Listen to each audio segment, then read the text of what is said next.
영상은 칼럼 본 모거라고 배우인데요. 아놀드 슈왈제네거를 연기했던 배우죠.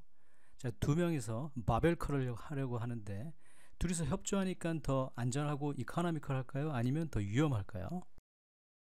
먼저 이 비디오를 시청하시기 전에 이전에 올린 혼동하여 사용해서는 안 되는 용어, 신체활동, 운동, 피트니스의 비디오를 시청하시고 그리고 이 비디오를 시청하시면 적절하겠습니다. 신체활동과 운동을 리뷰해 보자면 골격근에 의한 신체 움직임, 그리고 그러한 신체 움직임은 안정시 대사량보다 에너지 소비가 높고요. 또 신체활동이나 운동의 강도에 따라 에너지 소비가 아주 다양합니다. 그래서 킬로주울이나 킬로칼로리로 측정할 수 있다고 말씀드렸고요. 신체활동은 제너럴하게 피트니스와 연관이 있지만 운동은 피트니스와 매우 높게 연관되어 있는데요. 이 말씀은 피지컬 피트니스는 운동을 통해서 증가시킬 수 있다는 것이죠. 운동이 신체활동과 다른 점은 계획되고 조직화되고 반복적인 신체 움직임입니다. 다르죠. 신체활동은 이 부분이 다릅니다. 따라서 그 당시에도 말씀드렸듯이 내가 운동하고 싶다고 해서 그저 그게 운동이라고 할 수가 없다고요. 신체활동은 될 수 있지만 계획되고 조직화되려면 그건 좀 어느 정도 전문적인 지식이 필요하겠죠. 그런데 이런 계획되고 조직화되고 반복적인 신체 움직임에 의도가 있습니다. 또는 목적이 있어요. 피트니스를 바로 증가시키려는 목적이나 의도가 있는 거죠. 그래서 만약에 본인이 건강 관련 피트니스나 스킬이나 스포츠 관련 피트니스를 증가시키고 싶다면 운동을 해야지 신체 활동을 통해서는 불가능하거나 아니면 시간이 오래 걸리거나 하겠죠. 그래서 운동과 신체 활동은 다른 점이 되겠습니다. 혼동하여 사용하기 안 되는 용어 두 번째, 이번에는 운동과 스포츠에 대해서 말씀드리려고요. 특별히 하이 리스크, 위험한 운동을 통해서 운동과 스포츠가 어떻게 다른지 말씀드리려고 합니다. 바이셉 브라카이와 위팔 두갈래근 또는 이두박근 또는 상완 이두근 또는 우리 모두 그냥 쉽게 알통이라고 부르는 바이셉 브라카이의 간단한 해부학적 형태와 운동 중의 기능에 대해서 보드를 이용하여 말씀드리겠습니다. 바이셉 브라카이의 아나토미컬 형태가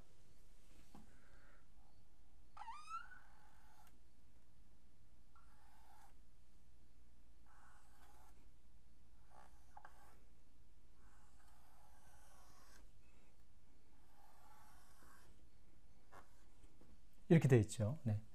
이게 롱 헤드고 이게 숏 헤드고요.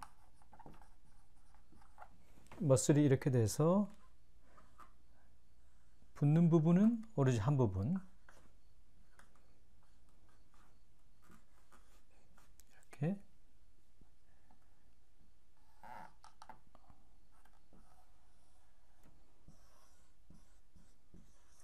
이렇게 네.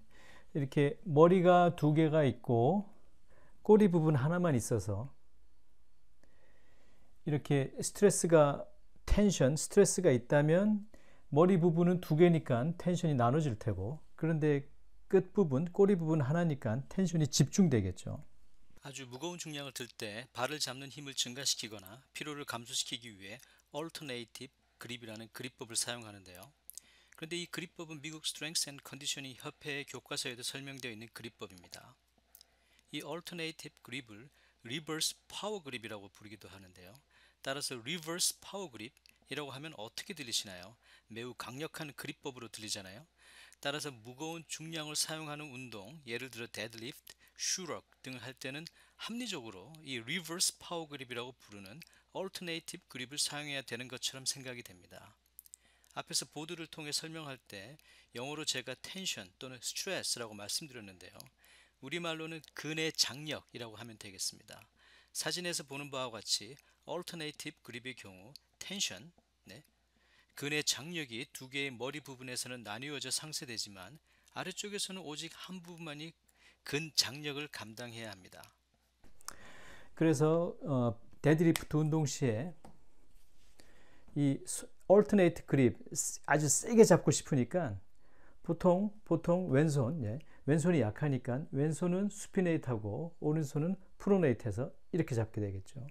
근데 왼손을 보시다시피 이렇게 수피네이트 하게 되면 더 짧아지죠. 특별히 이 장두 쪽 부분이요. 더 짧아지죠. 더 짧아져서 무거운 중량을 들었을 때 완벽하게 핀다면 몰라도, 그렇지만 아주 무거운 무게를 때 완벽하게 피기가 어렵겠죠.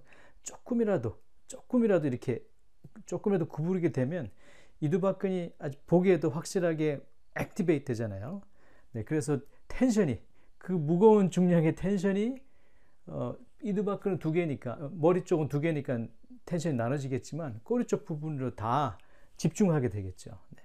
그래서 만약에 아주 무거운 중량을 들었을 때 약간이라도 구부게 되면 tear 할 수 있는 거죠. 럽처 될 수 있는 거겠습니다.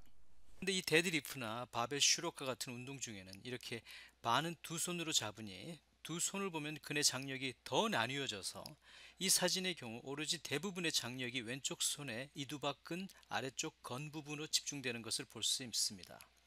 따라서 무거운 중량을 들 때 이미 장력이 집중되어 있는 상태에다가 만약 조금이라도 중량을 들어 올릴 때 팔을 구부리게 되면 왼쪽 이두박근의 장력이 증가하여 이 건 부분이 매우 취약해지는 것을 알 수 있습니다.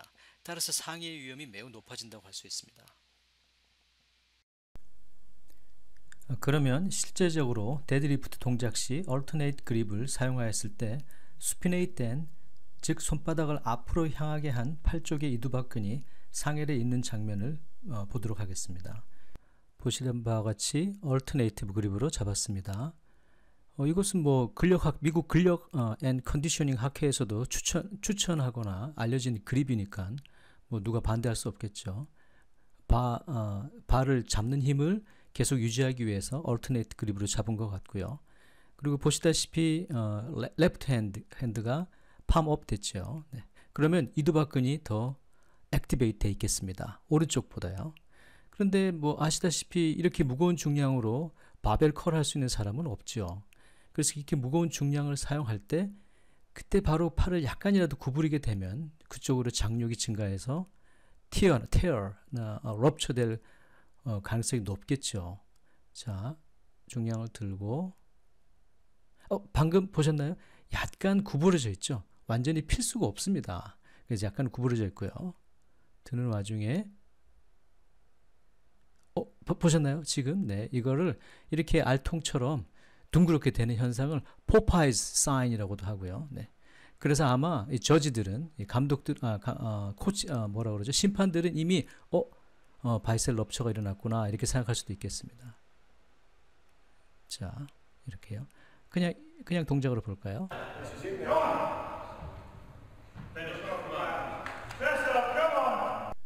구글 서칭 엔진에 바이셉 브라카이 텐던 티어라고 검색을 해보시면 매우 많은 운동 중에 얼터네이트 그립에 의해서 수피네이트된 팔의 상해를 입는 모습의 사진, 비디오 등이 검색됩니다. 따라서 얼터네이트 그립으로 중량 운동을 한다면 손바닥을 앞으로 향한 수피네이트된 팔의 이두박근의 건이 매우 위험한 운동임을 인지해야 합니다. 퍼포먼스를 통해서 수피네이트된 상태의 팔이 상해의 위험성에 노출되는 것은 알았지만 좀 더 객관적인 방법으로 알아볼 수도 있습니다. 근전도 EMG는 운동 중의 근 활성도나 근 피로를 데이터로서 확인할 수 있습니다. 사진은 데드리프트나 슈럭 운동 시 얼터네이트 그립을 사용하였을 때 근 활성도를 보기 위하여 위팔의 근육에 EMG 근전도 전극을 부착한 모습입니다. 이 보시는 바와 같이 근의 장력이 다르게 작용하고 있음을 보여줍니다. 따라서 앞부분에서 제가 장력이 왼쪽 팔의 장두 롱 헤드에 집중되어 있다는 것은 이렇게 객관적으로도 보여드릴 수 있습니다. 이 데이터는 제가 유니버시티 오브 뉴멕시코에서 리서치 어소시에이션으로 있을 때 수집한 데이터입니다. 무거운 중량을 사용할 때 굳이 얼터네이티브 그립을 사용한다면 팔은 반드시 펴도록 해야 합니다. 그런데 운동 중에는 그러기가 쉽지 않아서 이러한 그립을 사용하는 운동은 아예 하이 리스크 엑서사이즈라고 불러야 한다고 생각합니다. 그래야 훈련자가 매우 위험하다는 것을 인지할 수 있으니까요. 아니면 아예 이런 그립을 쓰지 말고 양쪽 팔 다 프로네이티드 그립으로 손등이 앞을 보도록 하거나 덤벨을 사용하는 건 역시 텐션을 줄여줄 수 있겠습니다. 자, 그러면 원래 주제로 돌아가서 이 얼터네이티브 그립을 한 데드리프트는 운동인가요? 신체 활동인가요? 아니면 어떤 다른 것인가요? 네, 스포츠라고 할 수 있을 것 같습니다. 옥스포드 딕셔너리에서는 스포츠를 어떻게 define 하냐면 an activity involving physical exertion and skill in which an individual or team compete against another or others for entertainment. So 스포츠는 개인이나 팀이 다른 개인과 팀을 대항하여 이게 중요합니다. 오락을 위하여. 우리 운동은 뭘 위해서 했죠? 피트니스. 그렇잖아요. 그런데 스포츠는 어떤 건강을 위해서 하는 게 아니에요. 오락을 위해서. 만약에 어떤 신체 활동이 건강을 위해서라면 그건 운동이고 이거 make sense 하죠. 스포츠를 하면서 건강을 생각하는 건 좀 곤란해요. 왜냐하면 그 데피니션에 의한 말이죠. 따라서 데피니션은 이렇습니다. 오락을 위하여 경쟁하는 신체적인 노고와 기술이 포함된 활동으로 정의. 따라서 이 얼터네이티브 그립으로 하는 데드리프트는 스포츠라고 할 수 있고요. 보시다시피 굉장히 많은 경우에 이렇게 컴페티션 상황에서 하고 있죠. 네, 그래서 스포츠라고 할 수 있습니다. 따라서 대부분의 경우 스포츠를 하거나 스포츠 경쟁을 위해 훈련 중에 사용하였으므로 수피네이트 그립으로 한 데드리프트 운동은 대부분 스포츠라고 부르면 적절하겠습니다. 따라서 얼터네이트 그립으로 하는 데드리프트는 스포츠 이벤트 중인 하나인 파워리프팅이라고 하면 되고요. 만일 굳이 운동이라고 정의한다면 하이리스크 엑서사이즈라고 하면 되는데 베네핏이 리스크보다 더 크기 때문에 실시한 운동이라고 하면 됩니다. 그런데 이 상해를 입는 것보다 더 큰 베네핏이 있기는 힘들겠죠. 무슨 말씀이냐면 만약 훈련자를 트레이너가 이러한 그립법으로 운동을 시키다가 훈련자가 상해를 입으면 어떡할까요? 훈련자가 고소를 하였다면 트레이너는 어떻게 될까요? 만약 트레이너가 아니고 코치라면 이것은 얼터네이트 그립을 하는 데드리프트는 스포츠인이 이론적으로 고소할 수 없습니다. 하지만 트레이너이고 일반적인 상황에서 이러한 운동을 시켰다면 트레이너가 고소해서 자유로울 수 있으려면 왜 굳이 얼터네이트 그립으로 하는 데드리프트가 일반적으로 손등을 앞으로 하고 그 다음에 스크랩을 차고요 하는 데드리프트보다 어떤 베네핏이 있어서 시켰는지에 관한 이유가 있어야 고소해서 자유로울 수 있겠습니다. 그래서 저번 강의와 이번 강의를 합쳐서 신체활동과 운동은 이렇게 정의할 수 있고요. 다른 점은 이렇고요. 스포츠는 신체활동 안에 포함되지만 신체활동과 운동이 피트니스와 연관이 있거나 피트니스와 매우 높게 연관이 되어 있는 반면에 스포츠는 상해를 입을 수 있습니다. 왜냐하면 목적이 오락이니까요. 운동은 계획되고 조직화되고 반복적인 신체 움직이지만 스포츠는 어떤 전략이 필요한 거죠. 그러면 처음 보여드렸던 칼럼 본 모거의 퍼포먼스를 보겠습니다. 이제는 알 수 있죠. 이번에는 이제 텐션이 4개로 나눠지는 게 아니라 8개로 나눠지죠. 그래서 만약에 밸런스가 맞지 않는다면 그 부분에 텐션이 더 높아지겠습니다. 팔 길이가 다르고 근력이 다르고 하니까요.